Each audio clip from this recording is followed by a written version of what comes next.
Boa noite, pessoal. Vocês conseguem me ouvir bem?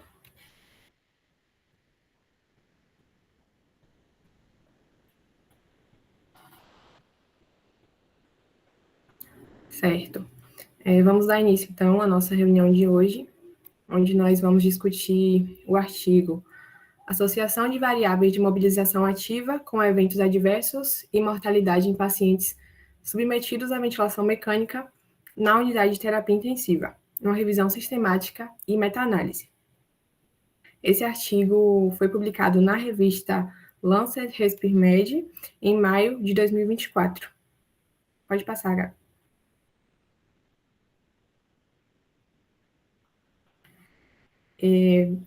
A discussão será mediada, né, por mim, Marlene Novaes, e por Gabriel, mas no final a gente também vai abrir um espaço para que vocês possam discutir e contribuir, né, com o que vocês acharam interessante no artigo.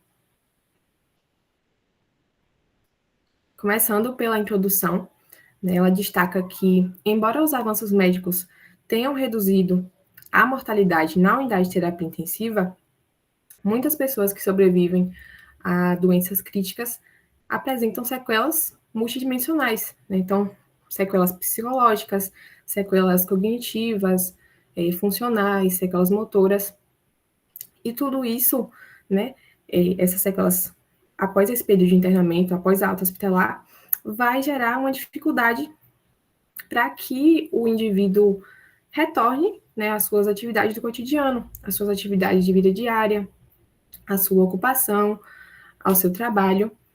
E se elas não tiverem, né, a devida atenção, o devido cuidado, essas sequelas podem perdurar por meses e até mesmo por anos. Então, tendo conhecimento disso, muitos clínicos e pesquisadores, né, ultimamente estão dando uma maior importância para essa questão do cuidado após a alta hospitalar, com o intuito de melhorar esse desfecho após a doença crítica. Outro ponto destacado na introdução é que a mobilização e a reabilitação são consideradas as intervenções-alvo por mais de 4.500 estudos, a maioria nos últimos 15 anos, mesmo que haja algumas evidências contraditórias, né, que algumas revisões temáticas destacam alguns benefícios de curto prazo, ao mesmo tempo destacam alguns possíveis danos a longo prazo, mas ainda com isso, a mobilização faz parte de diretrizes internacionais e foi incorporada aos pacotes de cuidados na UTI. A mobilização, por ser uma intervenção, né, complexa, ela vai apresentar alguns desafios, porque vai depender do paciente, do ambiente hospitalar, da equipe também. E, como eu já falei, tem essa questão de algumas evidências contraditórias e onde a literatura também vai misturar diferentes tipos de mobilização, diferentes métodos e intensidades, e tudo isso vai ter um impacto no efeito final. Então, tudo isso vai contribuir para diferentes efeitos da mobilização. Pode passar. Tendo o conhecimento disso, o objetivo primário desse artigo foi investigar os efeitos da mobilização em eventos adversos e mortalidade em adultos gravemente doentes durante ou após um período de ventilação mecânica em um ambiente de UTI aguda, em comparação com nenhuma mobilização, aplicação tardia ou menor frequência ou intensidade. E teve como objetivo secundário comparar a segurança da mobilização com os cuidados habituais, considerando a duração, né, se é uma duração menor, com menos de 20 minutos por dia, se é maior, com mais de 20 minutos por dia. Um momento de início, se é um início precoce, ou seja, após, com menos de 72 horas após a admissão na unidade de terapia intensiva, ou se ele é mais tardio, que é após essas 72 horas, considerando também o estado ventilatório do paciente, se o paciente está sendo ventilado, se o paciente está estubado, e o diagnóstico de admissão na UTI, se é um diagnóstico cirúrgico ou se é um diagnóstico clínico.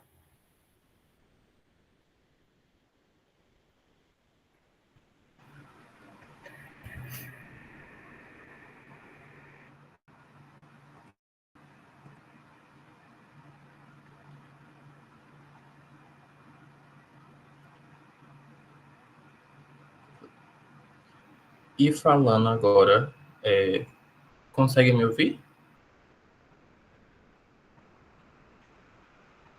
Sim. Falando agora um pouco sobre a metodologia desse artigo, ele se trata justamente de uma revisão sistemática que foi empregada também uma análise frequentista e bayesiana. Para essa revisão foram incluídos apenas ensaios clínicos randomizados e para se partir dessa definição da inclusão, definiu a mobilização como qualquer atividade que tenha participação ativa do paciente em qualquer estágio. Então, esse foi o ponto-chave para ser considerado mobilização, por mais que não tivesse esse nome próprio. E referente aos critérios de exclusão, foram excluídos estudos que tivessem processos de saúde, processos de doença, que fossem justamente afetar o resultado de um programa intervencionista ativo, também ensaios não randomizados e ensaios nos quais a intervenção não incluiu qualquer participação ativa, e também ensaios que ocorreram em ambiente de UTI aguda, que não ocorreram nesse ambiente ou que não relataram o desfecho primário ou secundário. E aí todos esses artigos que apresentavam algum desses pontos, eles foram excluídos. A busca ela foi feita nas bases da Medline, na Embase, Cochrane, se eu não sei a pronúncia dessa, mas Sinal, a Sport Discos, a Scopus, Web of Science e Pedro, desde o início do banco de dados, ou seja, ele abrangia um período de tempo muito grande, considerando desde quando cada base dessa foi criada, até o dia 13 de março de 2023, e também sem restrições de idade. Ou seja, a única restrição era referente ao tipo do estudo. Inicialmente fez a seleção com base nos títulos e resumos, a partir daí foi feita uma revisão do texto completo, isso de acordo com os critérios de inclusão e exclusão que eu citei anteriormente. Isso foi feito independente por 2 autores, usando o software de revisão Cochrane, e os desacordos eles também foram resolvidos com um terceiro autor. E a qualidade metodológica desses artigos que eles foram incluídos para revisão, eles também foram revisados de forma independente por 2 revisores, dessa vez usando a ferramenta da Cochrane de risco de viés, e as discordâncias, mais uma vez, foram resolvidas por um terceiro autor. Só reforçando esse desfecho primário, que seria o número de eventos adversos que ocorreram durante a implementação da mobilização, e o desfecho secundário foi o efeito da mobilização na mortalidade, considerando a mortalidade na UTI ou o ponto de tempo mais próximo à alta UTI relatado. E todas as análises para esse artigo eles foram conduzidos no R, que é um software de análise, usando o pacote Bayes Meta e um valor de P considerado estatisticamente significativo menor que 0,05.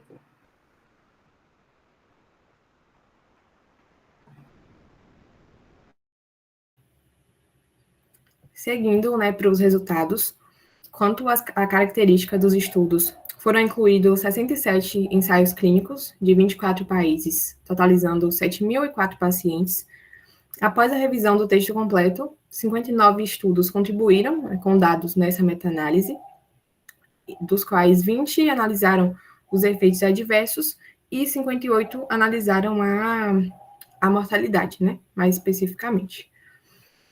Quanto ao perfil dos estudos, a gente pôde observar, né, uma maior predominância ali da duração da mobilização, maior do que 20 minutos por dia. A mobilização precoce também, né, com em período menor que 72 horas após a admissão na UTI, e a maioria com pacientes ainda em ventilação mecânica. E quanto à qualidade metodológica, 30 artigos apresentaram um baixo risco de viés, 16 apresentaram algumas preocupações e 21 apresentaram alto risco. Quanto aos eventos adversos, né, o artigo trouxe ali uma frequência média de 2,96%, que corresponde a 693 eventos em 23.395 sessões, mas a maioria desses eventos são eventos não graves e transitórios, como, por exemplo, a hipotensão arterial, a dessaturação também de oxigênio, e apenas um evento permanente foi relatado, que foi o acidente vascular encefálico.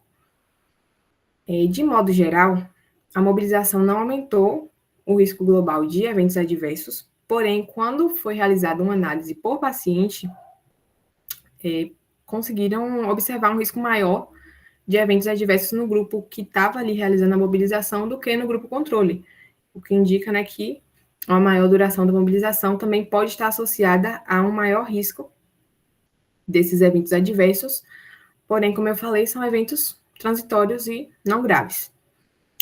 Ficou um pouco difícil mensurar essa questão, porque o relato foi bem limitado. 22% dos estudos não informaram sobre os eventos adversos e apenas 19% só declararam mesmo a ausência desses eventos. Quanto à mortalidade, né, dos 58 estudos analisados na mortalidade e 6.218 pacientes analisados, pode-se observar que a mobilização não reduziu nem aumentou a mortalidade, e que nenhum subgrupo, como o tempo, a duração e o estado ventilatório e o tipo de diagnóstico, mostrou nenhum efeito claro. Entretanto, né, a certeza da evidência ainda é moderada nessa questão. O artigo também trouxe, para facilitar a compreensão, né, esse gráfico que vai mostrar para a gente a probabilidade de dano com a mobilização para cada subgrupo, avaliada usando a análise bayesiana.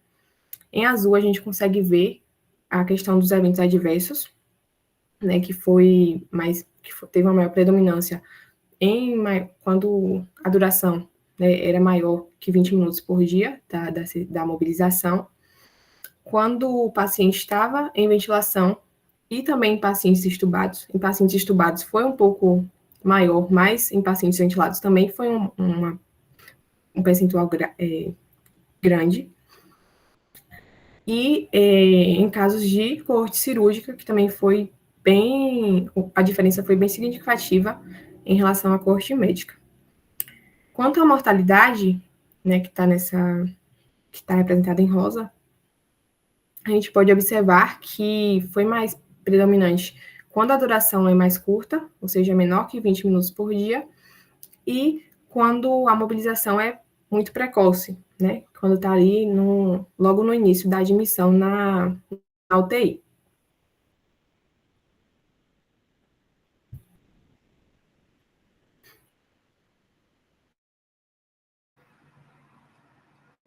Partindo agora, né, para a discussão do artigo, ele vem trazendo os principais pontos de que a implementação da mobilização nesses pacientes da UTI aguda durante ou após esse período de ventilação mecânica não aumentou essa ocorrência de eventos adversos ou também a mortalidade geral. E embora os pacientes que receberam essa intervenção eles apresentassem um maior risco desses eventos adversos, quase todos, como Marli disse, eles foram leves ou transitórios e não impactaram na mortalidade. E também uma grande quantidade de dados, ela não pôde ser alocada para análise de subgrupo, e os resultados acabaram sendo inconsistentes e impediram a identificação clara de qualquer variável específica da implementação, da mobilização que aumentasse o dano. O que vai significar que os resultados dessa revisão, eles devem ser considerados apenas como gerador de hipótese e não como algo totalmente definitivo. E também a maioria das revisões ela acabou relatando um aumento mínimo ou não significativo de eventos adversos após essa mobilização,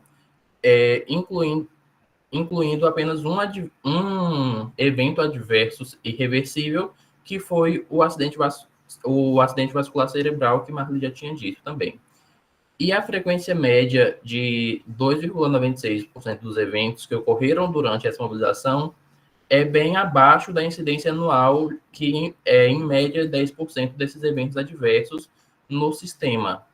E qualquer que seja a abordagem aplicada na prática clínica, o principal é justamente garantir uma avaliação sistemática completa do paciente antes da implementação de qualquer atividade, com a utilização de procedimentos baseados em critérios de segurança, e publicados, vai permitir que a função do paciente seja otimizada e também minimizar o risco de eventos adversos. Essa revisão ela não identificou nenhum efeito geral da mobilização durante uma admissão na UTI sobre a mortalidade. E a probabilidade de morte que essa revisão apresentou é bem menor do que a que foi relatada em outras revisões recentes. A dessa revisão foi de 37,70%, enquanto a da outra revisão anterior foi de 72,2%. E também essa probabilidade de morte está na faixa de mortalidade que é ali esperada para os pacientes que eles foram ventilados mecanicamente. E, embora essa análise frequentista dos subgrupos que Marli citou não tenha identificado nenhuma variável que afetasse a aplicação segura, a análise bayesiana mostrou probabilidades inconsistentes, o que oscilava ali entre benefício e dano, e os resultados, a grande maioria foi contraditória entre os desfechos. Ali, justamente essa análise bayesiana, ela distinguiu a maior probabilidade de morte quando a mobilização foi iniciada mais cedo na admissão, onde apresentou 68,11% versus 40,94%, quando foi iniciada mais tarde, mas também identificou a maior probabilidade de eventos adversos ocorreram quando a mobilização começou mais tarde. Então, somente reforçando esse ponto dos resultados meio contraditórios. E também, embora uma maior duração da mobilização ela tenha sido associada a uma maior probabilidade de ocorrência desses eventos adversos, uma menor duração da mobilidade foi associada a uma maior probabilidade de morte. Só que um importante fator dessa confusão que precisa ser considerado é a gravidade da doença, e justamente esse artigo não levou isso em consideração, ou seja, pacientes com doenças mais graves já são esperados que tenham uma mortalidade maior do que aqueles com doenças que foram submetidos à ventilação, mas que a doença não era tão grave assim. E também, apesar dessa análise bayesiana ter identificado uma probabilidade aumentada desses eventos adversos e da mortalidade, quando a mobilização ela foi implementada na corte cirúrgica, os resultados de mortalidade eles tiveram 10%, menos de 10% de variância entre os subgrupos, e também com menos de 50% de probabilidade em ambos. E embora se tenha identificado esses resultados conflitantes entre a análise frequentista e a bayesiana, isso já era meio que esperado, visto que elas se propõem a hipóteses diferentes. Enquanto a frequentista ela se concentra em fornecer evidências contra uma hipótese nula para destacar diferenças significativas, a bayesiana ela interpreta a probabilidade de um efeito do tratamento com base em todos os dados disponíveis. Então, elas originalmente já se propõem a papéis diferentes. Um ponto muito importante que essa revisão vem trazendo são suas limitações. A primeira foi a falta de dados detalhados, que não foi possível obter informações tão detalhadas para se criar esses subgrupos específicos. Isso devido a estudos de corte mista ou falta de dados, o que pode ter afetado essa análise dos resultados. Também a escassez de informações sobre a frequência e a intensidade da mobilização em cada estudo foi um fator que tornou mais difícil, mas incapaz de tirar conclusões específicas sobre esse efeito. esse efeito da dosagem. E a descrição dos eventos adversos foi inconsistente nos estudos, o que acaba também restringindo essa análise. Menos de um terço dos estudos ele apresentou esses dados de forma clara e bem incluídos, e a análise resultante acabou mostrando essa heterogeneidade, que é essa separação maior entre a descrição. A segunda limitação é referente justamente a essas variações nas intervenções, onde a aplicação da mobilização na UTI variou muito entre um estudo e outro, e embora essa intervenção tenha sido categorizada como precoce ou tardia, muitos ensaios ali eles usaram uma progressão gradual, ou então da mobilização passiva para ativa, o que também dificulta a determinação do momento exato em que o paciente ele participa de modo ativo na mobilização, que seria o fator para ele ser incluído nessa revisão. E também os cuidados habituais que foram oferecidos em cada estudo, eles variam significativamente, o que pode influenciar o tamanho dos efeitos observados. E a terceira limitação são justamente limitações metodológicas, que a alocação dos estudos em subgrupos, como primeira vez na mobilização, ou duração, foi feita com base em dados resumidos. Não existia ali essas especificações exatas, o que pode ter impactado nos resultados das análises. E, originalmente, o artigo ele pretendia ali, justamente analisar essa mortalidade em diferentes momentos, mas o resultado final ele foi ali apresentado como um desfecho combinado para justamente facilitar essa interpretação. E, por fim, também a meta-regressão e a análise Level 1 Out, elas não faziam parte do protocolo inicial. Inicialmente, essa revisão não iria se propor a isso. Elas foram adicionadas ali após a coleta de dados. Referente às limitações, essa revisão, ela tem essas três principais que eu acabei citando, mas referente à conclusão, essa revisão ela não mostrou um efeito geral da mobilização na ocorrência de eventos adversos, ou também na mortalidade, onde a mobilização ela leva a uma incidência de eventos adversos inferior a 3%. E essa revisão ela vem ali fornecer garantias sobre a segurança de fornecer esse tratamento dessa mobilização, a inconsistência desses resultados entre esses diferentes subgrupos, e também a incapacidade de alocar uma grande proporção de dados acabou por limitar a capacidade de tirar conclusões sólidas dessas análises. E a principal conclusão é que se outros artigos mais para frente, outros estudos realizem meta-análise de dados de pacientes individuais, ou garantir que, de forma a garantir que pesquisadores melhorem seus relatórios sobre o desenho e também a conduta dos resultados. Esse resultado desses estudos, ele visa permitir essa melhor diferenciação e identificação de cortes que possam beneficiar mais da mobilização ativa e precoce durante uma admissão na UTI. A referência do artigo, e agora a gente deixa a palavra para quem queira fazer mais alguma observação, algum levantamento sobre o artigo. E obrigado pela atenção.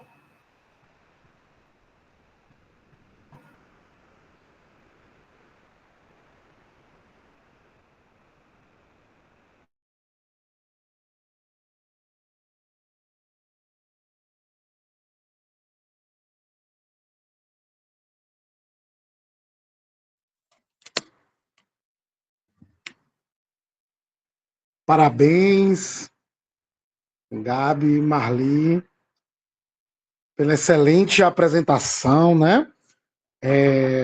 Uma didática muito boa, conseguiu num tempo curto, né? Apresentar todo o trabalho de forma muito organizada, com os slides muito claros, né? Então, de parabéns, né? Fico muito feliz em ver vocês evoluindo, né?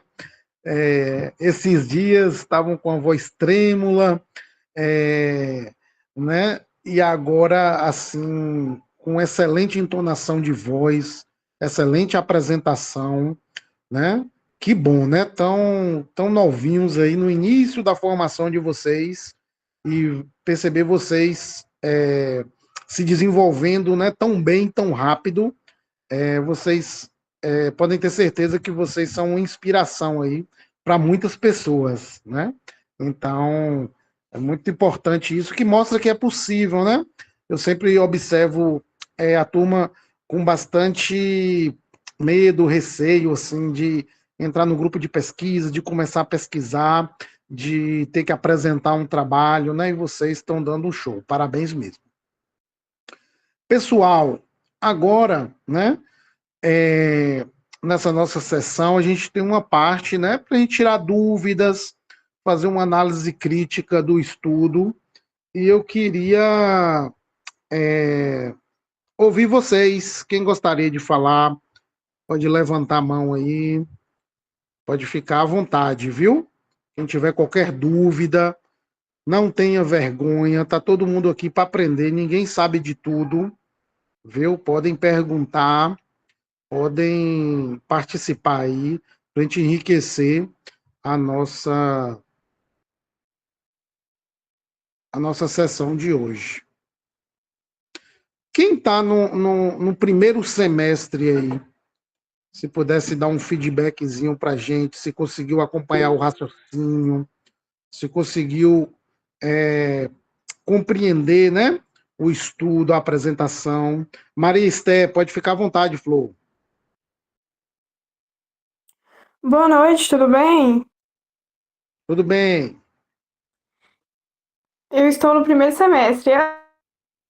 Assim, é complicado entender tudo, porque como eu estou no primeiro semestre, eu ainda não vi muita coisa sobre o assunto, mas estou tentando acompanhar. Ah, que bom, viu? E mais uma vez, ninguém entende tudo sobre o assunto, tá bom? Esse cuidar, né, de um ser humano é muito complexo, né? Cuidar de alguém é muito complexo. Só para você entender, Maristé, até esses dias atrás, o paciente ele ficava completamente parado na UTI, completamente imóvel, né? Ele ficava ali sedado profundamente. A gente esperava ele melhorar da doença que levou ele para ser internado. E isso deixava as pessoas muito fracas, as pessoas saíam do hospital, não conseguiam andar, as pessoas ficavam mais tempo internadas, né? Tinha muitas complicações.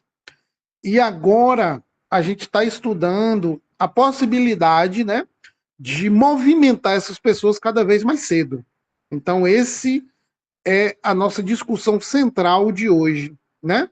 E esse trabalho, ele nos mostra que, mesmo se você movimentar ativamente essas pessoas, o que é movimentar ativamente? É tirar essa pessoa da cama, é colocar essa pessoa para fazer exercício, mesmo a pessoa grave, que foi internada na UTI, se a gente começar a fazer isso cedo, mesmo com um tempo maior, mesmo com frequência maior, independente do tipo de paciente que a gente aborde, o risco de complicação ele é bem baixo. Você conseguiu captar esse raciocínio? Hein, Maristé? Sim, consegui sim. Ah, que bom, que bom. Ó, gente, essas questões estatísticas, às vezes tem uns nomes novos que vocês estão escutando. A compreensão não é tão fácil assim, tá bom? Não se preocupe. E possivelmente você vai envelhecer e não vai entender muitas dessas coisas. A gente está falando de um estudo, né, publicado numa das maiores revistas do mundo, né? Um estudo que teve um rigor metodológico muito grande, né? Essas pessoas que estão pesquisando aí são os maiores pesquisadores do planeta relacionados à área de terapia intensiva.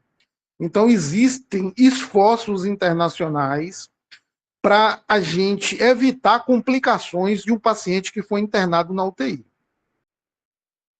Daqui a pouco eu vou fazer uma análise crítica do estudo, mas eu queria ouvir, tem mais alguém aí dos semestres iniciais?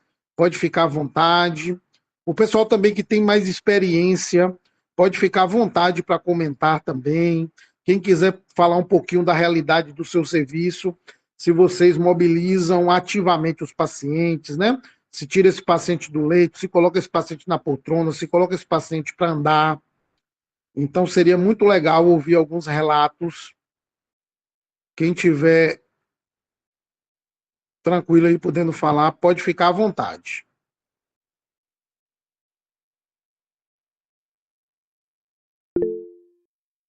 Alguém fez uma pergunta aqui interessante. Deixa eu ver aqui. Silvia Paula.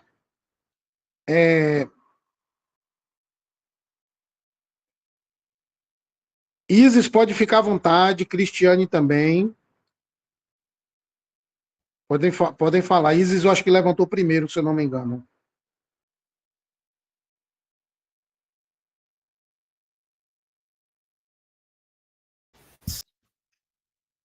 Olá, pessoal, boa tarde. Boa tarde, Rodrigues, boa tarde a todos. Primeiro, parabéns, meninas, pela apresentação da vez. Bom, respondendo ao Rodrigo em relação sobre mobilização, sobre a prática, né? Vamos lá. Eu, do lado de cá, da prática,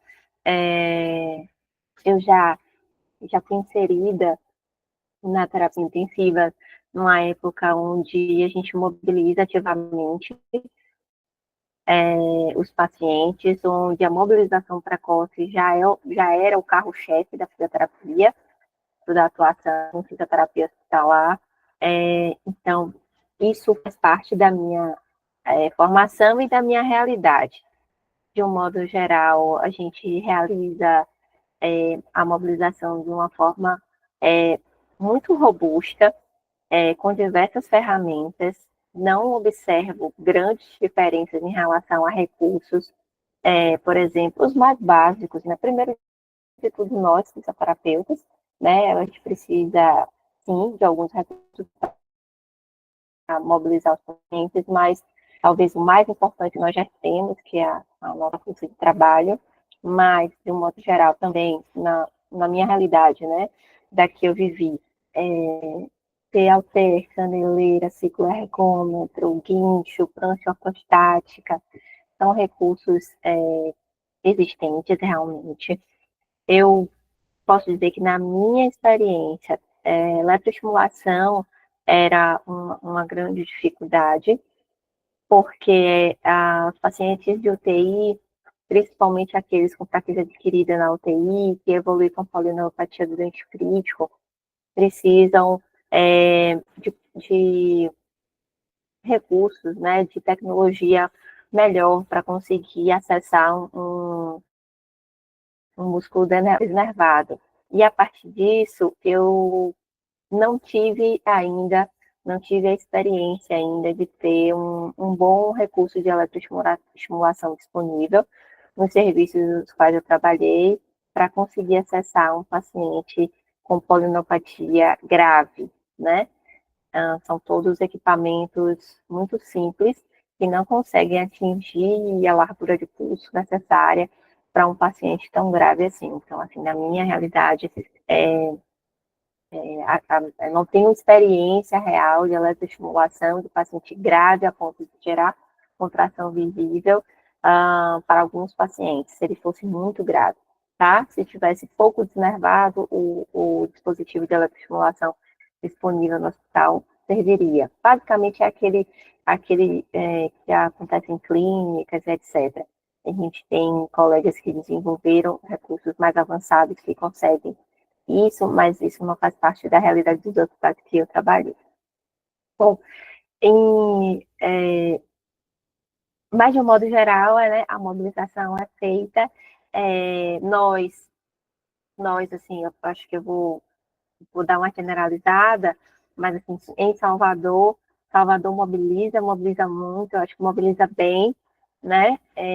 Os pacientes são tem perda funcional relacionada ao internamento, a doença grave, mas acredito que nós fisioterapeutas conseguimos atuar de uma forma bem positiva na minimização desses danos e nesse planejamento de recuperação. Claro que nós temos muito a melhorar, é por isso que os estudos estão aí. Então, assim, da minha realidade é essa. Não vejo tanto eventos adversos. Eu acho que, por exemplo, a queda, né, retirada de dispositivos, instabilidades graves, né, ou acidentes muito graves, tá? Mas sim, a gente sabe que durante a mobilização ela pode ocorrer em riscos, e é uma coisa que a gente tem que ter em mente, que tudo que funciona em mobilização precoce é efetiva, tudo que funciona tem risco, né? Então, a mobilização, de fato, tem os seus riscos, mas na prática, aí eu também estou falando a partir do que tem na literatura e a partir da minha experiência, a mobilização precoce é segura, os eventos adversos são baixos, e são de baixa frequência, no caso, e em sua maioria são de baixo dano, tá? Então, no máximo, coisas, né, situações mais fáceis de resolver. Claro que tem a ver também com a experiência do profissional, com o apoio da equipe e da forma, do local de trabalho que ele atua, né? Porque se a gente tem condição de trabalhar melhor, a gente consegue dar melhores resultados. Eu acho que isso também gera um impacto positivo na mobilização. Então, é isso. Eu tenho uma dúvida, tive algum colega, eu agora vou me debruçar, inclusive, para estudar melhor sobre isso. Não consegui ler sobre isso antes do nosso encontro aqui, e eu não sei o que é análise frequentista e bayesiana. Então, eu tenho várias dúvidas, mas essa seria a minha dúvida central, e que tem relação com o trabalho apresentado hoje.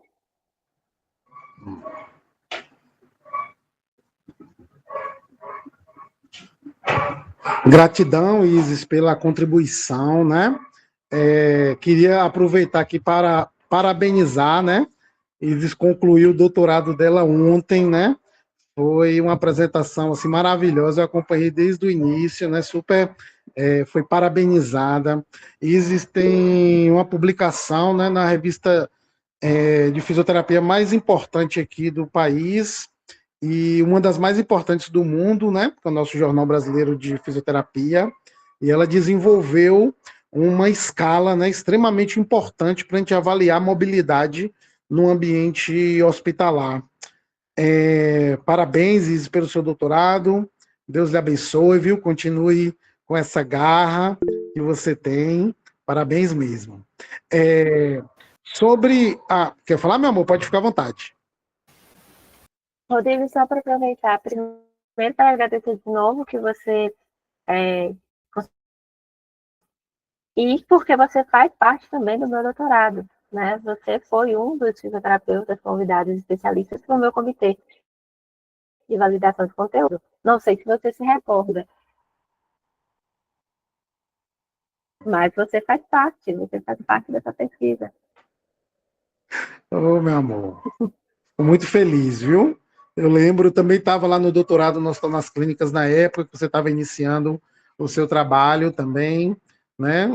Muito bom, né? A gente já participou juntos do grupo de pesquisa lá da UFBA, e é muito bom ter você aqui, né? Isis é uma profissional de excelência, né? Uma doutora, pesquisadora na área, e é muito bom ter Isis aqui. E essa pergunta de Isis é muito interessante, pessoal, porque às vezes, né, a pessoa está no primeiro semestre lá, lê um trabalho desse e fala assim, gente, eu não entendo nada, não entendo essa parte da estatística, não entendo algo da metodologia. Não se preocupe, né? Essa questão, por exemplo, estatística aqui, ela é muito difícil da gente entender, tá bom? Ela é muito difícil. Vou responder aqui rapidamente, depois a gente precisa estudar mais, né? Eu também não domino, eu sei fazer ela no software, porém eu não consigo entender muito bem a matemática que tem por trás dela. Ela é um tipo de análise, né? Vou dar um exemplo aqui bem trivial. Imagina que você saiu na rua, né, e foi assaltada. E depois você saiu na rua de novo e foi assaltado. E depois você saiu de novo 3 vezes e foi assaltado. Na sua mente, talvez você vai ter um problema seríssimo, porque você vai achar que todas as vezes que você for sair, você vai ser assaltado. Não necessariamente. Pode ser que esses eventos eles ocorreram de maneira aleatória. Então, tem várias formas da gente analisar isso. Existe uma forma tradicional, através de uma estatística tradicional, que a gente tenta extrapolar esses eventos, né? É uma análise mais simples, é uma análise que não tem um poder estatístico tão grande. É o que acontece, por exemplo, nas eleições. Você coleta uma quantidade de informações de alguns lugares e fala assim: quem vai ganhar é tal candidato. Só que muitas vezes o que acontece? Aquele candidato que as pesquisas apontaram como favorito, ele não ganha, e às vezes a gente não entende por quê. É porque aquilo é em cima de uma probabilidade que é feita. Então é feita uma extrapolação em cima daqueles dados, onde se pega uma amostra e através daquela amostra a gente tenta entender o todo. Então não foi avaliado as 200 milhões de pessoas do país. Foi avaliado um grupo pequeno de pessoas em alguns locais. Nessa situação aqui, foi avaliado os dados de 7.000 pacientes. Então, foi feita a frequência de todos os pacientes, né? E Bayes foi um estatístico que ele estudou uma melhor forma de combinar isso. Só que é uma matemática muito difícil, né? Eu não compreendo a matemática, mas fazer isso no software não é difícil. Você aperta alguns botõezinhos, por exemplo, do SPSS, né? Você já consegue fazer no SPSS. No caso deles, eles utilizaram o R, que é um programa, né, gratuito. Então, é mais ou menos isso. O que você precisa entender como um profissional de saúde? Foi feita uma análise estatística um pouco mais requintada. Então, houve um requinte maior do que as análises tradicionais que são feitas. Análises tradicionais são feitas mais ou menos como é feita uma eleição, mais ou menos como você acha que toda vez que você sair na rua você vai ser roubado. A gente tem uma impressão de que esse evento vai acontecer e às vezes ele pode não acontecer. Nessa situação aqui é uma análise um pouco mais robusta, tá bom? Mas nós vamos conversar mais sobre isso, porque essa análise ela vem sendo cada vez mais frequente nos estudos, né? É uma análise um pouco mais robusta e que ela avalia caso por caso, né? E tem uma matemática por trás que nos permite ter uma maior confiança, né, nesse tipo de análise. Mas também não domino ela, comecei a estudar muito recentemente, tá certo? Então, nós vamos aprendendo aos poucos. No chat, teve uma pergunta aqui interessante, que foi de Silvia. Ela pergunta se pacientes que têm a pressão intracraniana elevada podem ser mobilizados. Não. É uma contraindicação, tá certo? Então, o paciente está com pressão dentro da cabeça muito grande. A gente não pode mobilizar esse paciente, porque o risco de um evento adverso aí agora é muito mais alto. Então, existem critérios de segurança para a gente começar a mobilizar esses pacientes. Nós vamos discuti-los futuramente. Mas foi uma excelente pergunta, Flu. Então, não pode mobilizar. Joia, Isis. Você vai ver que os estudos estão começando a utilizar mais esse tipo de análise. Pessoal, aqui aproveitando, né, a gente tem um tempinho ainda, eu gostaria de fazer um destaque. Deixa eu ver se eu consigo projetar aqui do meu tablet, para vocês verem, né, como mesmo reunindo diversos pesquisadores, pode ocorrer um erro, né? Então, esse trabalho, além das limitações que Gabriel apontou, ele tem alguns erros. Deixa eu ver aqui. Está dando um pouco de eco.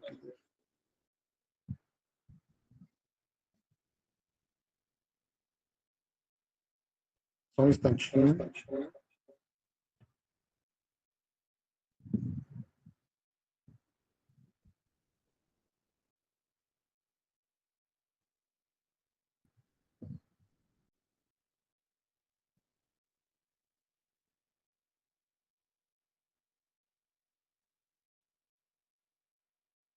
Talvez vai dar um pouquinho de... Talvez dê um pouquinho de eco aí, porque eu não estou conseguindo, eu tive que acessar outro dispositivo, mas eu acho que vocês estão me ouvindo bem.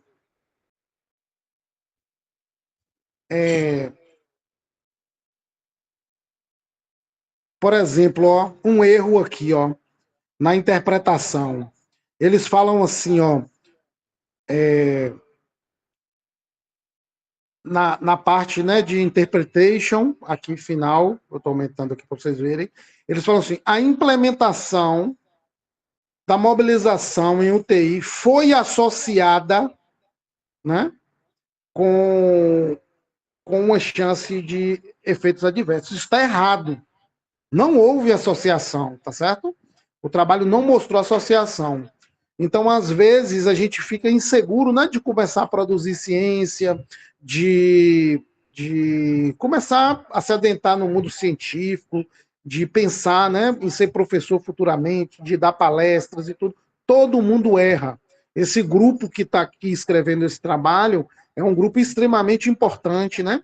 Essa professora aqui, Carol Hudson, por exemplo, a professora, eu já até publiquei um trabalho com ela, né? Ela é da Austrália. Ela é uma das maiores pesquisadoras do mundo na área de terapia intensiva.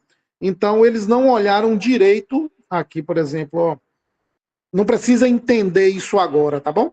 Mas, por exemplo, esse intervalo de confiança que está aqui, CI, esse CI que vocês estão vendo, né? Ele não mostrou associação. Depois a gente vai estudar um pouco mais sobre isso, mas toda vez que esse número aqui cruza o número 1, porque ele saiu de 0,69 e foi parar em 1,74, então a gente não pode confiar nisso. Então não houve associação, isso está errado, tá certo? Então não houve associação. Só para eu quis destacar, não diminui o trabalho, todo mundo erra, na hora que escrever não é uma tarefa fácil. Então escrever não é uma tarefa fácil, todo mundo erra. Foi só para mostrar para vocês. Aqui a gente já fala. Assim, isso aqui é importante. Então, aí a gente vai pensar assim, Rodrigo, nós vamos agora fazer exercício ativo com todos os pacientes? Não necessariamente, pessoal. Tem que ter cuidado, como Silvia perguntou aí. Existem alguns pacientes que têm um maior risco de saturar, né? Paciente que pode fazer uma arritmia cardíaca, pacientes que podem instabilizar hemodinamicamente. O que é instabilizar hemodinamicamente? Você não pode pegar um paciente que está com pressão arterial muito alta nem muito baixa. Tem que ter um cuidado com isso, né? Tem que ter bastante cuidado com, Isis falou muito bem aí, né? Com os dispositivos. Então, quando eu vou movimentar uma pessoa que está cheia de fio, cheia de tubo, cheia de monitorização, você tem que ter um cuidado para não arrancar isso. Porque a primeira coisa que um profissional de saúde tem que fazer é não causar dano. Então, eu vou fazer exercício com essa pessoa, mas eu vou ter alguma cautela, né, para não arrancar um dispositivo. Isis falou aí, né, sobre queda, né, ou outros eventos. Então, a gente tem que ter um cuidado com isso. Uma coisa aqui que eu acho que dá para vocês fixarem, né, principalmente quando vocês estiverem lendo uma revisão sistemática, é esse I ao quadrado, ó. Esse I ao quadrado muito alto significa que os estudos envolvidos, eles são muito heterogêneos, tá certo? Então a gente tem muitos problemas, tem muita área para pesquisar aí. Vocês viram que os estudos publicados no mundo todo, né? Eles têm muitos problemas, muitas limitações, então não tem nenhum estudo perfeito. Esse estudo aqui tem problemas e os estudos que foram incluídos aqui também têm problemas. Então, a vida é assim, a gente começa devagarzinho, vai errando, até a gente aprender, né? Para não prolongar muito. Assim, uma coisa importante aqui não vou falar sobre tudo agora não, mas eu gostaria de falar sobre a forma que a gente oferece o tratamento, né? Então, eu posso começar devagarzinho e ir aumentando, e assim é que eu faço, tá certo? Eu faço assim. A gente chama isso de step up. A maioria dos trabalhos aqui, eles não falam como é feito, né? Então, a maior parte das vezes, por exemplo, você pega o cara que está deitado ali, já bota o cara em pé. E se o cara não aguenta ficar em pé, você coloca ele sentado, você mobiliza ele, né? Cada vez menos, até ser apenas passivamente, por exemplo. Eu sou ao contrário. Eu começo pedindo o cara para rolar no leito. Depois eu vou pedir ele para transferir de deitado para sentado várias vezes. Depois ele vai ter que se manter sentado. Depois ele vai ter que sair de sentado para em pé várias vezes. Depois, quando ele estiver em pé, eu peço para ele levantar uma perna. Depois peço para levantar a outra. Depois é que eu vou botar esse cara para andar. Então, eu faço um step, né? Step é de escada e up vou na crescente, né? Eu já trabalhei com esse step down, só que às vezes eu pegava o cara, já botava ele em pé, o cara fica tonto. Então, os riscos estão aí. Não estou falando qual é melhor do que qual, tá certo? A gente ainda não é capaz de afirmar qual é a melhor forma de oferecer o tratamento, né? Você, na sua academia, você faz um step up, você não chega lá e faz um agachamento com o máximo de carga que você usa. Você começa com a carga mais leve e talvez a última é que você bota o máximo, né? Ou algumas pessoas às vezes fazem uma pirâmide, faz o máximo, depois vai regredindo, né, até a falha, né? Então, prescrever o exercício ainda a gente tem algumas dificuldades, mas estamos avançando, tá certo? Deixa eu ver se tem alguma coisa aqui rapidinha. Eu até escrevi aqui. Se der fazer um print da reunião, vai ser massa, tá certo? Se vocês abrirem a câmera aí, e se alguém tiver com notebook, acho que o notebook capta mais, porque a gente está com quase 50 pessoas aqui. Então, pessoal,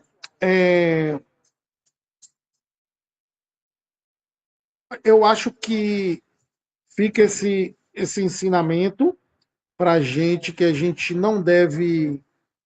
Deixa eu sair daqui para. Que a gente não deve.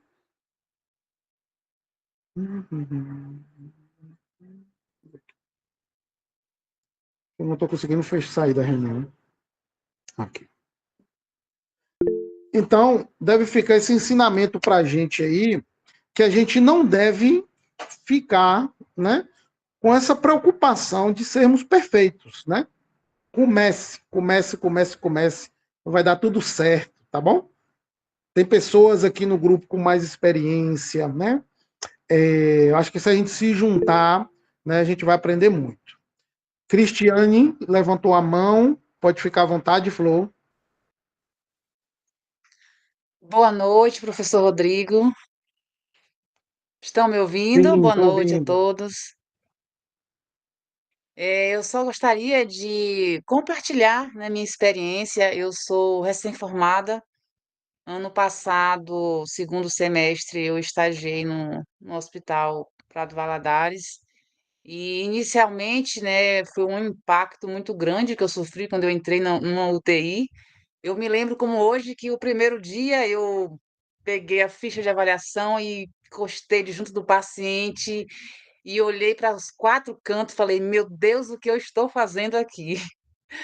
Mas eu me lembro perfeitamente que eu fiquei paralisada. E os dias foram passando, o primeiro dia, o segundo dia, o terceiro dia, e eu fui vendo que as pessoas vão melhorando, as pessoas vão se mexendo, e você vai avaliando, vendo que ele tem condições, como você citou aí mesmo, na questão hemodinâmica, na questão da sedação, e você consegue fazer um MRC, pronto, você consegue sentar esse paciente, você consegue até virar ele, senta. Nossa, primeira vez que eu coloquei um paciente sentado, eu comemorei tanto que vocês nem imaginam.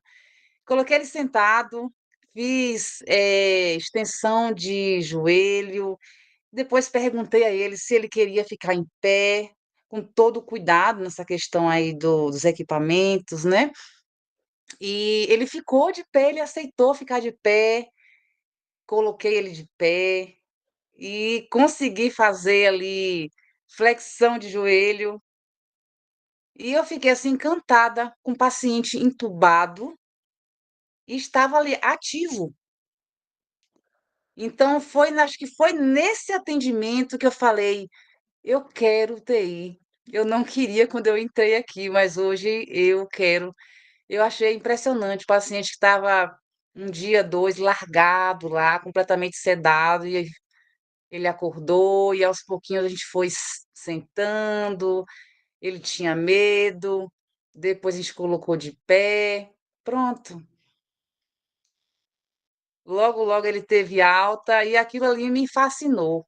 Depois que eu me formei, eu consegui, né? Falei, eu vou fazer uma pós-graduação porque eu quero UTI. Pensei bastante. Agora, em junho, eu iniciei uma pós em UTI e estou buscando um mestrado. Então, meu objetivo aqui no grupo é a busca pelo meu mestrado. Foi um prazer, obrigada a todos. Davi, pode ficar à vontade, querido. Boa noite, gente, tudo bem?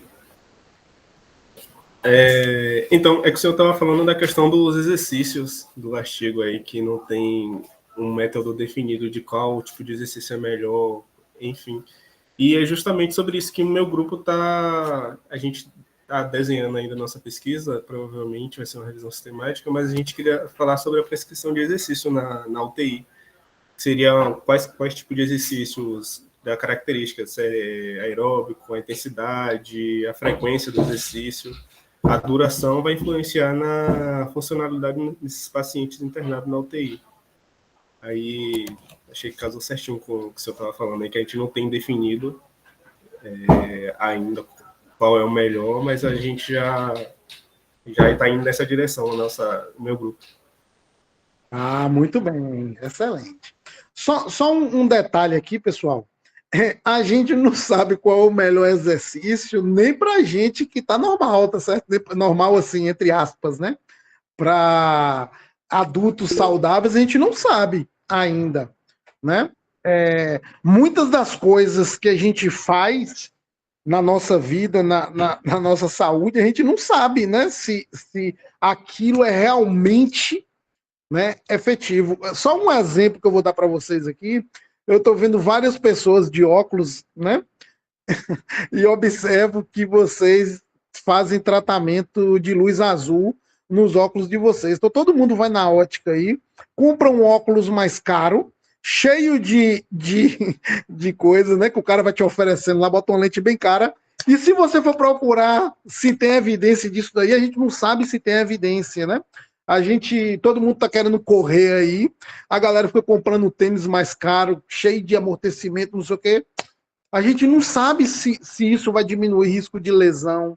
A gente não sabe. Todo mundo tomando aí whey protein, creatina. Vai procurar a qualidade desses estudos aí para você ver. Você vai tomar um susto, né? A gente não sabe.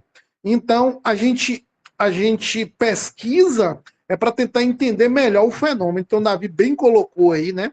É um tema muito atual, muito importante, tá certo? A gente estudar, né, qual a dose do exercício, qual o tipo de exercício, né? O meu doutorado especificamente foi isso, né? Eu apliquei um protocolo de exercício já implementando, né, exercício de alta intensidade para avaliar a segurança. E a gente também não percebeu o aumento de eventos adversos. Então, geralmente, os exercícios na UTI, eles são feitos, né, de maneira lenta, bem gradual. No meu protocolo, o grupo tratamento foi exercícios, né, de alta intensidade, né, exercícios intervalados e atingindo altas intensidades até o paciente chegar a ter dispneia. Então, era um treinamento com muito mais intensidade. Então, a gente está estudando isso. Só para você ter uma ideia sobre o tipo de exercício, a gente tem um tempinho aqui, eu vou pedir até a Isis, se ela puder complementar. Só para você ter uma ideia, Davi, em geral, a gente só estava preocupado com o cara, né, virar de lado, estender a perna, talvez fazer ponte, talvez sentar, levantar, talvez andar. Por exemplo, no instrumento que Isis criou agora, né, que é uma escala extremamente importante, que vocês vão ouvir falar muito, Isis já estava preocupada, além de tudo isso, preocupada com o ser humano agachar. É algo, né, que a gente até recentemente não se preocupava, né? E agachar é uma atitude, né, de mobilidade, né, é uma atitude extremamente importante para o ser humano, né? Se você não tem capacidade de agachar, você pode ter uma limitação funcional muito importante. E em geral, né, eu posso até estar errado, mas eu não conheço nenhum instrumento que avaliava agachar no ambiente hospitalar. Isis pode me corrigir aqui. E a HMOB, né, que é a escala de avaliação de mobilidade de ISIS para o ambiente hospitalar, ela traz, né, a avaliação dessa função. Então, assim, por exemplo, muito em breve, nós vamos ter estudos que vão mostrar que quem é capaz de agachar na UTI, essa pessoa ela se recupera mais rápido, ela retorna para o trabalho mais rápido. Então, no futuro, a gente vai incorporar o agachamento, né? Eu, particularmente, já faço, né, com os pacientes o agachamento, mas isso não é uma realidade no mundo científico em termos de prescrição. Geralmente, o que a gente faz, né? O que é feito hoje? O ideal é você, pelo menos, mobilizar a pessoa mais do que 20 minutos, tentando atingir pelo menos 40 minutos dia. Então, em termos de tempo, qual é o tipo de exercício que você tem que fazer? O ideal hoje é você tentar atingir o maior nível de mobilidade. Então, se o cara anda, você tentar colocar ele para andar pelo menos 40 minutos dia. Se o cara fica em pé apenas e não anda, ficar em pé pelo menos 40 minutos dia. E se o cara senta, então é tentar atingir o maior nível de mobilidade. Esse é o ideal. Se você incorporar treino de força, também vem mostrando alguns bons resultados. A gente ainda não tem certeza se é tão importante assim treinar força na UTI, e a gente ainda não tem plena certeza ainda se custo-benefício tá eletroestimulando esses pacientes. A gente não tem tanta certeza. A gente não tem tanta certeza do cicloergômetro ainda, apesar que eu uso o cicloergômetro. Eu não eletroestimulo porque os eletroestimuladores da gente aqui, eles têm uma baixa largura de pulso, depois eu explico um pouco mais sobre isso. Eles não têm uma capacidade de dar uma contração efetiva, né? Mas o que a gente precisa tentar pelo menos, o que a gente tem uma evidência um pouco mais palpável, que a gente chama de moderada essa evidência, tá certo? É você tentar atingir o maior nível de mobilidade com segurança, pelo menos 40 minutos dia. Esse vem sendo uma prescrição mais ou menos adequada, né? Em breve a gente vai saber, tem um trabalho grande que está sendo produzido lá na Austrália, para a gente ver a importância do treino de força, né? Eu acho que vai ser bom a gente incorporar treino de força futuramente, e eu acho que futuramente também a gente vai eletroestimular. E o cicloergômetro tem ficado cada vez mais barato, é um dispositivo que de fácil utilização, acho também que a gente vai usar bastante ele. Se quiser falar um pouquinho do agachamento, vai ser um prazer. E teve mais algumas pessoas que levantaram a mão aqui. Eu só não estou conseguindo identificar. Eu tinha visto levantando a mão, depois eu acho que retirou. Se alguém quiser... pode falar, meu amigo. Foi mesmo. Tinha algumas pessoas que levantaram a mão aqui. E tem pergunta no chat também, Rodrigo. Falando sobre agachamento, né? A maior parte das escalas, e talvez a mais utilizada, de fato, aqui na realidade, por exemplo, Salvador, é a IMS, né, que vai de 0 a 10. Talvez Davi conheça, porque ele está de estágio dentro do Santa Isabel, e dentro do Santa Isabel é utilizada a IMS como escala validada para avaliação de mobilidade dos pacientes. E a escala FSS-ICU, que é também uma escala puramente de mobilidade, mas que as duas, o que elas têm em comum, né? Alcançam até a deambulação. A gente tem na literatura algumas escalas que avaliam outras atividades funcionais consideradas mais avançadas e talvez até também já vistas como classificadas como mais difíceis, tá? Como, por exemplo, a DENE, que é a escala de Morton, né? O índice de Morton, que aí a sigla fica DENE. ela avalia o paciente pegar um objeto no chão também, que é uma coisa interessante, ela avalia pular, e ela foi inicialmente pensada para idosos, olha, então assim, para idosos, e depois ela foi validada para o ambiente hospitalar e de terapia intensiva. A gente tem também alguns outros instrumentos que avaliam, por exemplo, o alcance funcional, que é o quanto o paciente consegue, a partir do momento que ele está em pé, se deslocar para pegar um objeto, que vai envolver coordenação, equilíbrio, amplitude, também tarefas que não são, muitas vezes, avaliadas e treinadas durante o internamento. Mas o que a gente tem, basicamente, em comum com essas? A HMOB avalia o agachar para pegar um objeto no chão e o retorno. Talvez vocês, quem ainda não estiver na prática, talvez não perceba que muitas vezes o paciente até consegue se levantar. Vamos pegar o exemplo mais elementar do processo, que é o paciente com pequena ajuda ou sozinho, que consegue se sair de sentado para de pé.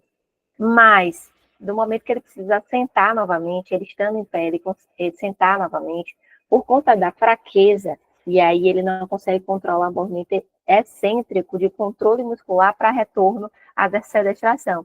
Então, se alguém já estiver na prática, talvez você tenha visto o paciente, você precisa ajudar o paciente a sentar novamente, porque senão ele cai de vez, né?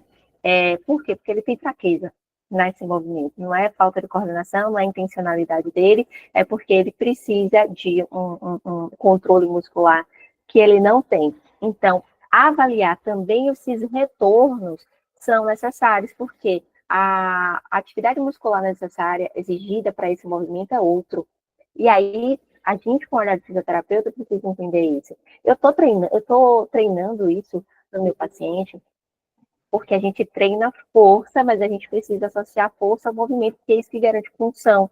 A gente já sabe que ter força é importante, mas só a força muscular, grau 5, por exemplo, não significa que o nosso paciente consegue executar as atividades que ele precisa, ou seja, que ele tenha função, que ele tenha autonomia.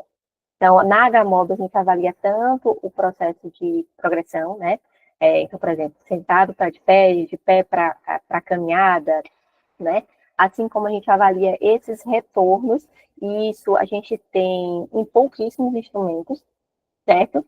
E pouquíssimos instrumentos avaliam, por exemplo, o agachar, ou pular, ou subir degrau, tá? Então, na HMOB, que fez parte, né, foi a minha tese, nós entendemos que subir um degrau é algo importante, né?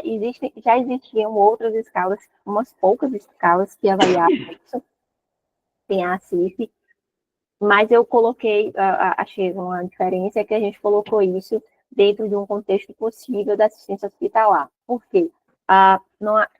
Terapia intensiva, vão ter várias configurações, tá? Então, colocar para o paciente, tem uma escala chamada ACIF, ela avalia o subir e o descer a escada. Tá, vamos lá, quem está na prática aí, como é que eu faço para tirar um paciente da UTI e botar ele na escada mais próxima do hospital? Complicado? Porque vai exigir uma logística que muitas vezes você não consegue dar conta. Ou, por exemplo, a falta de segurança no processo. O hospital no qual eu validei a escala não tem corrimão na escada. Então, por isso que foi utilizada a escada de 2 degraus, que tem em qualquer hospital, né? Então, são algumas coisas relacionadas a isso, mas o que a gente vê também? Que é possível, né? Que é viável esse treino ainda durante o internamento, e que possivelmente, aí precisam de estudos para saber isso, né? Mas que possivelmente a gente treinar isso vai fazer a diferença. Aí, brincando com o estudo de Rodrigo, falando sobre a mobilização de alta intensidade, e aí eu, enquanto profissional, digo, a maior parte das vezes o que é feito são subdoses na prática, tá? A gente poderia, né, ter várias falas sobre isso, mas, de modo geral, o que seria, vamos lá, o que seria subdose? Provavelmente a gente faz menos do que o paciente, o que está prescrito na literatura como o mínimo necessário para estimulação diária, e também fazemos menos do que o nosso paciente é capaz. Vamos lá, se a gente faz a sessão de treinamento durante o internamento, né, nós digamos que ficamos, claro que 40 minutos do dia pode ser separado entre 20 minutos manhã e 20 minutos tarde. Vamos separar 20 minutos manhã. O nosso paciente consegue um Borg 1, 2, a gente não foi nem numa faixa de percepção de esforço necessária para gerar alguma repercussão cardiorrespiratória no nosso paciente. A gente poderia ter colocado mais intensidade ou mais frequência durante os exercícios propostos. E uma coisa que eu bato muito com os alunos é importante a gente ter um repertório bom de exercícios, né? De fato. Mas, se você selecionar 2 exercícios por sessão, mas treiná-los pensando ativamente o que eu estou querendo fazer com esse exercício e aumentando a intensidade, aí brincando também com o que o Rodrigo trouxe, trabalhando com uma intensidade mais elevada, a gente consegue melhores resultados do que fazer vários exercícios leves e que não conseguem trazer um ganho significativo para o nosso paciente. Então, bom, na prática, acredito que a gente está com a subdose no sentido de a gente fazer menos do que o nosso paciente poderia fazer. Seria o que a dose do exercício, pensando em remédio, é como se a gente desse menos remédio do que o nosso paciente precisa. Eu consegui trazer um pouco da HMOB no contexto da prática e linkando com o seu estudo. Perfeito, ficou perfeito. Teve uma perguntinha sobre eletroestimulação aqui, rapidinho, alguém levantou a mão, eu não estou conseguindo ler. É Grace, peraí, Grace, que eu já passo para você. Alguém perguntou sobre eletroestimulação. O que a gente tem de eletroestimulação hoje são evidências ainda de baixa qualidade. Os estudos publicados, eles possuem algumas limitações metodológicas, porém, parece que ela vai ajudar, principalmente, né, em alguns casos onde esse paciente ele não consegue realizar uma contração muscular ativa. Nos pacientes que realizam contração muscular ativa, apenas no grupo de pacientes DPOC hoje nós temos umas evidências de moderada qualidade, mas para a população geral da UTI, o que a gente tem hoje é um aspecto que vai ocorrer mais no futuro, porque você precisa de um eletroestimulador que atinja uma largura de pulso de pelo menos 1000 milissegundos. Os eletroestimuladores que nós temos disponíveis no mercado hoje, é raríssimo a gente encontrar um com 500 milissegundos. E geralmente o paciente está muito edemaciado, né? É um paciente que às vezes está denervado, é um paciente que já tem problema na placa motora. Então, se você não tiver condição de aplicar uma carga alta, você não vai ter contração muscular. Então, esses eletroestimuladores que vendem na internet aí, às vezes, eles não conseguem um resultado bom. Nós temos um colega, né, que é um grande amigo meu, que é o professor Paulo Eugênio, lá de Brasília, né? No doutorado dele, ele desenvolveu um equipamento que tem uma largura de pulso interessante. Então, o grupo está mostrando, né, alguns bons resultados, e o resultado não é imediato. O resultado também é a longo prazo, tá certo? Porém, é um equipamento que tem um custo um pouco elevado, tem toda essa dificuldade, né, de tempo para a gente botar os eletrodos no paciente. Então, a dinâmica do serviço ela é alterada. Existem aspectos de biossegurança que ainda precisam ser discutidos, né, sobre as questões dos eletrodos. O eletrodo ele não é tão barato assim, então, para a gente incorporar essa tecnologia, a gente ainda vai precisar de um pouco mais de evidência. Ele já foi aprovado pela Anvisa, né? Então, em breve, nós vamos ter uma realidade, a gente vai poder observar essa realidade da eletroestimulação melhor, né? Eu vou até entrar em contato com o Paulo Eugênio para ver se ele nos cede um equipamento para a gente fazer um estudo aqui no Prado Valadares, mas é algo que ainda está em pesquisa, Porém, para algumas subpopulações específicas, como pacientes que sofreram traumatismo crânioencefálico e para pacientes DPOC, a gente já tem uma evidência, né, com uma qualidade moderada, e para pacientes com insuficiência cardíaca congestiva e pós-transplante cardíaco também, as evidências estão avançando nesse sentido. Grace pode ficar à vontade. Eu só peço que depois da fala de Grace, né, para a gente não avançar muito o horário, eu gostaria de ver se Gabi ou Marli pode fazer uma reflexão final para encerrar a reunião, e o pessoal dos grupos de publicação que tenham dúvidas e queiram conversar comigo, como Sara, podem ficar após a reflexão aí de Marli e de Gabi, para a gente finalizar nossos trabalhos de hoje, tá certo? Grace, pode ficar à vontade, meu amor. Oi, pessoal, boa noite, tudo bem com vocês?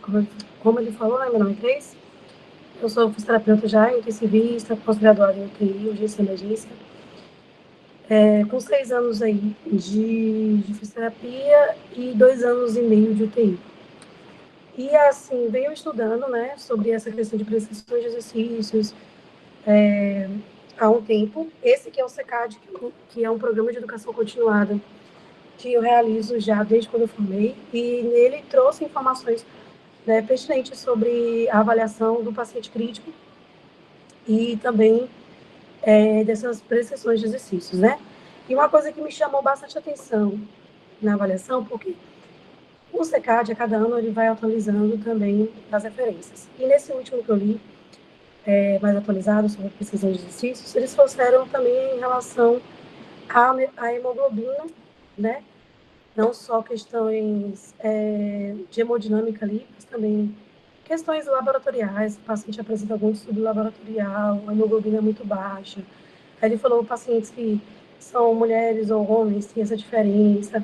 Então, pacientes que têm hemoglobina baixa também tendem a ter um distúrbio durante a mobilização. E assim, mesmo que as evidências trazem sobre atividade física, sobre exercícios resistidos, a gente ainda passa, né, por questões do dia a dia mesmo da UTI.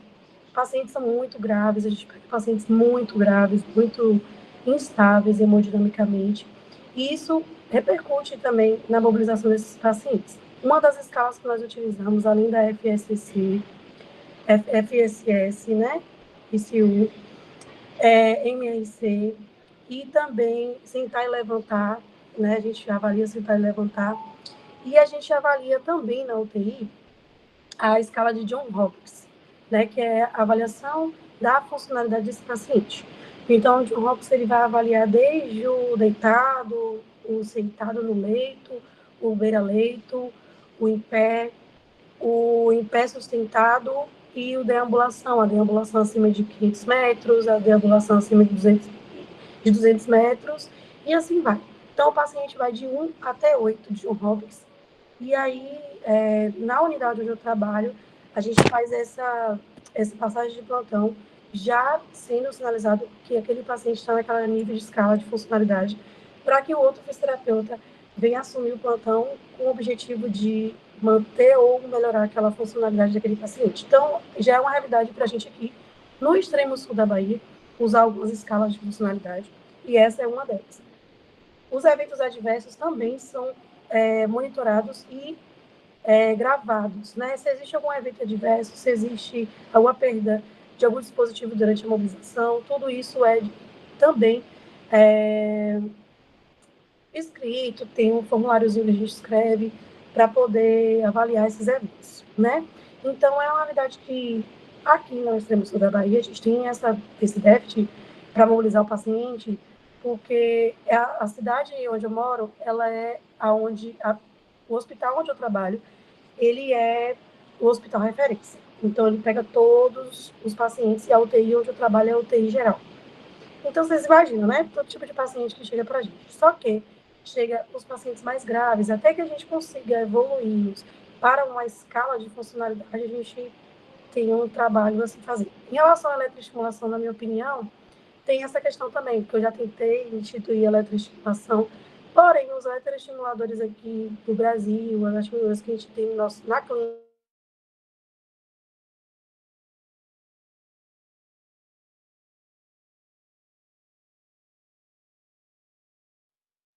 Acho que Grace deu uma travadinha. Grace? Ela mandou mensagem no grupo dizendo que caiu. Ah, então. Pessoal, né, a gente estamos faltando um pouquinho aqui para a gente encerrar a nossa reunião, só 5 minutinhos. Eu queria Quer pedir. tirar foto logo? Ah, Aproveitar sim, que tá cheio aqui. vamos. Quem puder abrir as câmeras, quem tem notebook aí que pudesse fazer um print, quem tiver com notebook puder fazer um print e mandar lá no grupo, vai Eu tô ser no lote ótimo. aqui. Eu mando.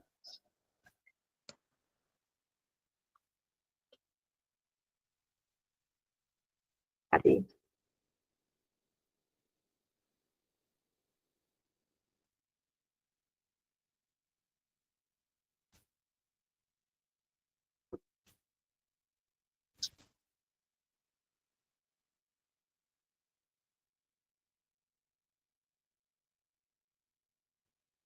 Tirei, viu, gente? Não sei se vai ficar bom, não. Ah, a Cristiane abriu a câmera agora. Vamos de novo, então. Cristiane?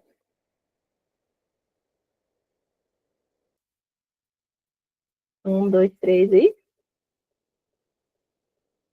Tirei. Vou mandar logo aqui no grupo, que eu sou Massa, meio lerda nessas gratidão, coisas. gratidão. Grace, se você quiser continuar, se quiser continuar a sua fala, pode ficar à vontade. Aí logo depois, Gabi ou Marli assume aí para finalizar a reunião.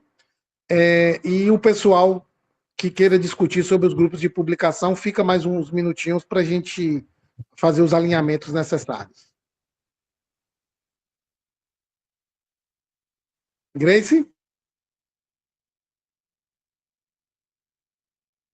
Ah, Grace está sem áudio. Massa, mas depois a gente continua a discussão lá no grupo, então, viu? Gabi ou Marli, assumam aí essa etapa final.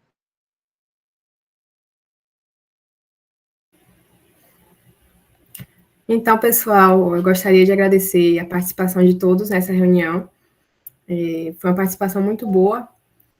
Todas as contribuições, né, que vocês fizeram, essa discussão no final, agregaram muito conhecimento nessa reunião. E assim a gente finaliza essa reunião de hoje. Né? Até a próxima e boa noite a todos.